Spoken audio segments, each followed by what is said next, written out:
This is the Dreamers Podcast, episode 64, with me, myself, and I. Today is April 5th, 2022. When you have a plan, when you know which route or routes you're going to take on your wealth building journey, you also have to be open to the fact that on the journey, you may have to adjust your plan. Because sometimes also we can be so focused on following the plan that we don't even realize that there are other opportunities, better opportunities, more suited opportunities for us right in front of us. Hello, world. Welcome to the Dreamers Podcast. I am Stephanie Anne-Lyse, also known as Anne-Lyse Wealth. I am a financial coach and an author. I self-published my first book, Dream of Legacy, a guide to help dreamers reach financial independence and build generational wealth. In this podcast, I'll have conversations with experts and thought leaders who dare to follow their dreams. You'll hear about their journey and their money stories. I hope it inspires you, dreamers out there, to live life on your own terms. Come on, dreamers, let's change the world! This podcast is brought to you by Dream of Legacy. Check out dreamoflegacy.com for resources to assist you on your journey to financial independence. Before we get into today's episode, please take a couple minutes to go into Apple Podcasts if you're listening from an Apple device to rate and review the podcast. If you appreciate the free resources that are provided in this podcast, then the best way to let me know is to do just that. Reviews help the podcast be more visible, and it helps other dreamers discover the podcast. So thank you. I appreciate you. And now let's get back to today's episode.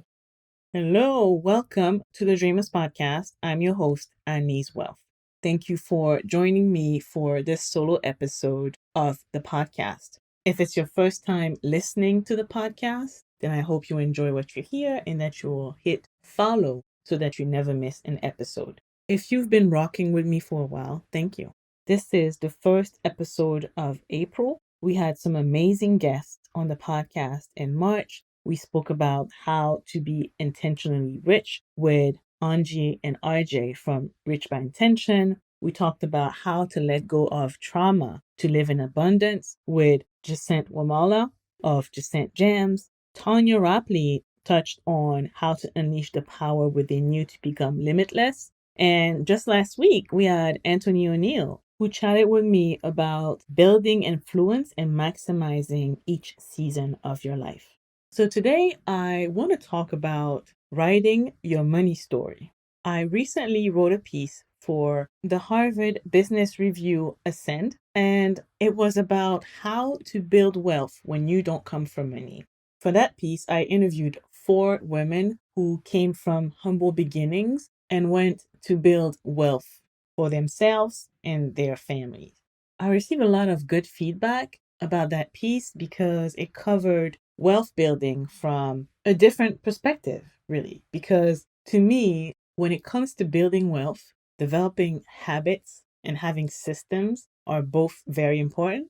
But before you can even get to that, I think that there's some mindset work that needs to happen. And so I definitely encourage you to read that piece. I will make sure to link it in the show notes. But writing that piece has inspired me to record a solo episode about writing or rewriting your money story. So on the podcast, as well as a writer, I've interviewed wealthy people, people on the path to being wealthy. Most of the people that I've interviewed didn't inherit their wealth. And it got me thinking about, what do these people have in common? And so for this episode, I narrowed down 6 steps to help you, no matter where you are in life right now, improve your relationship with money and write your own story. The first step, I believe, is taking it back to the beginning. When it comes to money, most people form their habits and opinions by age 7. So I think it's important for us to go back and look at the impact that money had on our life early on. For most of us, our attitudes, views, behaviors when it comes to money are impacted by experiences that we had early on. So, for instance, if you grew up in a house where there was a lot of stress around bills and money, then it's normal to grow up and not want to talk about it. It's normal to grow up and feel stress whenever you even think about money. I remember when I interviewed Lawrence Delva Gonzalez on episode 9 of the podcast, and he talked about how sometimes his family would not answer the phone because it was bill collectors calling and all of the stress that was associated with that. That really impacted him. And it wasn't until he acknowledged the trauma and decided to do things differently that his finances improved and now is well on his way to becoming a millionaire.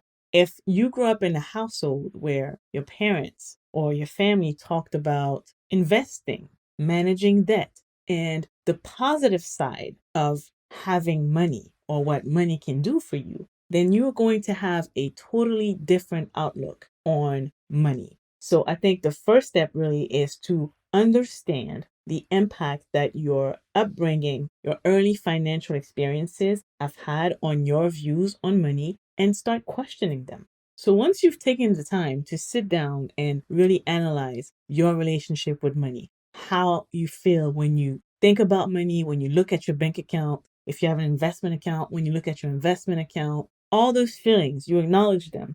Then the second step is be mindful of what you tell yourself.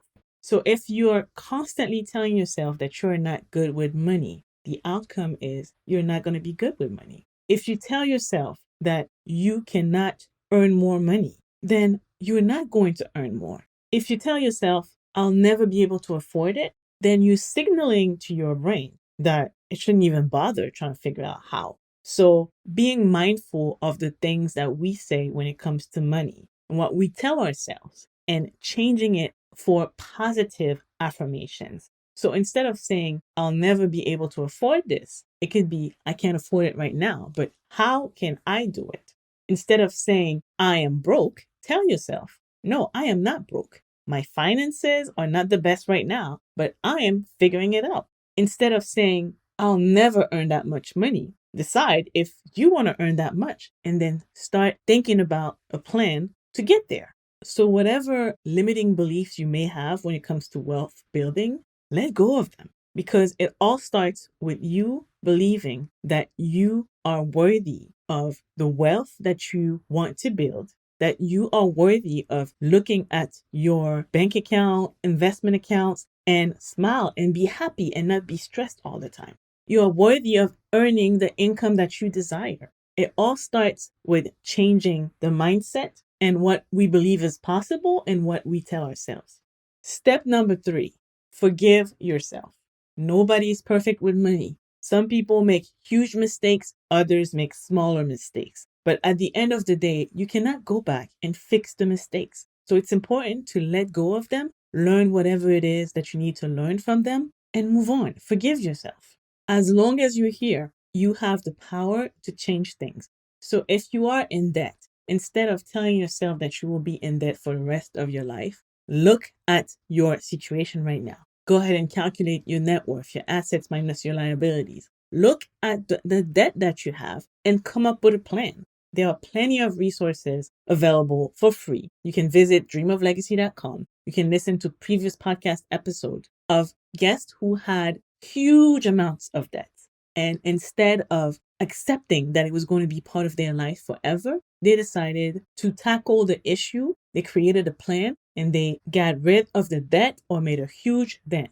As long as you're here, you can change things. Whatever mistakes you made, there's no point in rehashing how you should have done things differently. You could have done it differently. It's already done. So what do we do going forward to either fix the issue and never repeat the same mistake? Just last week, I had Anthony O'Neill on the podcast. He talked about being a teenager, having $35,000 of debt, dropping out of college, being homeless. But at some point, he decided that he was going to fix the issue. So he did. But that wouldn't have happened if he hadn't accepted that that's the situation. I've already made the mistake and I should let go of it and do better going forward. Step number 4, you have to set goals. you have to set financial goals. One thing that I always talk about is how the pursuit of money is never going to stop. So you have to know what it is that you're working towards. Because if you're just trying to become a millionaire or make 10 millions of dollars or $1 billion, then there's always going to be the next goal. So really, I think it's important to look at what it is that you want for your life. How do you envision the perfect life and figure out if you can estimate the cost? What's your ideal neighborhood? What type of school you want your kids to go to? If you care about cars, what kind of car you want to drive? Do you like to go on vacation? How many vacations do you want to go on? How do you want to travel? Do you want to eat out? What kind of experiences do you want to have? What kind of experiences do you want to provide your family? Go through the exercise, estimate the cost of the life that you want. But then the next step is not to figure out how to finance it on credit, but really to figure out how much money you would need to earn to be able to afford that life. Right now, we don't need to figure out how. All we need is to figure out what the goal is or what the goals are. But also remember that we are human beings. We change our minds. So these goals that you're setting right now are not set in stone. You can adjust over time. But it's important that for you right now to know what you're working towards. Write it down. Write down those goals. Calculate how much it's going to cost you and figure out how much income you need to make to live the life that you want to live. Step number 5, you need a plan. You need to come up with a plan. And to come up with a plan, you need to take the time to educate yourself. You need to be in tune with what it is that you want and tune out what other people want for you and for your life. And you need to figure out which of your skills can help you get to that plan. So this is the perfect time to take an inventory of the skills that you have. This is the perfect time to refresh your resume. This is the perfect time to start a business. This is the perfect time to figure out your investment strategy. And this is the perfect time to project yourself and see yourself reaching those goals. I think most of us, we set goals and then we forget about them. But when you have a plan and when you keep your plan close, you are more likely to reach the goal or reach the goals. And the last step is to be flexible. I think there are so many different ways to build wealth. There are so many different options that are available, and sometimes it can be overwhelming. So it's not about picking 50 different ways to get to your destination. When you have a plan, when you know which route or routes you're going to take on your wealth building journey, you also have to be open to the fact that on the journey, you may have to adjust your plan. Because sometimes also we can be so focused on following the plan that we don't even realize that there are other opportunities, better opportunities, more suited opportunities for us right in front of us. So being flexible, I believe, is very important. But again, that doesn't mean that you follow what everyone else is doing. You still have to be in tune with what it is that you want for your life and what makes sense for you. Really, it's never too late to write or rewrite your money story. But for the story to be yours, you have to own it. It can't be based on someone else's expectations, someone else's plans, someone else's aspirations for your life. Your story has to come from you. So you have to be in tune with what it is that you want. So step number 1, acknowledge the early relationships with money that have made you feel the way that you feel about money. Step number 2, change what it is that you tell yourself and let go of limiting beliefs. Step number 3, forgive yourself. Step number 4, set specific financial goals. Step number 5, create a plan. And step number 6, be flexible and understand that the plan may have to change over time. These are 6 steps that I've noticed were common in a lot of the people that I interviewed, and I hope that they are helpful. And remember, it's never too late to change the narrative. It's never too late to improve your relationship with money and write your own money story. I hope you enjoyed today's episode. Next week on the podcast, I'm chatting with Charlene Reinhardt. Thank you for listening to today's episode of the Dreamers Podcast. You can find the episode show notes and all of the links mentioned at dreamoflegacy.com. If you liked today's episode, here's what you can do to support me and help more dreamers discover the podcast. Follow the podcast on Apple Podcasts or wherever you listen to podcasts. Rate and review the podcast to help the podcast gain more visibility. Share the podcast with your family, friends, and coworkers. And if you really enjoyed today's episode, please take a second to tag me at thedreamers.podcast on Instagram and let me know what you liked about today's episode. All right, dreamers, that's it for today. I will see you back here next week for another episode of the Dreamers Podcast. Okay, dreamers, time to build this legacy. This podcast is for general information purposes only. It is not intended to provide any tax, legal, financial planning, insurance, accounting, investment, or any other kind of professional advice or services. Please consult with an appropriate tax, financial, or legal professional to receive appropriate advice based on your situation.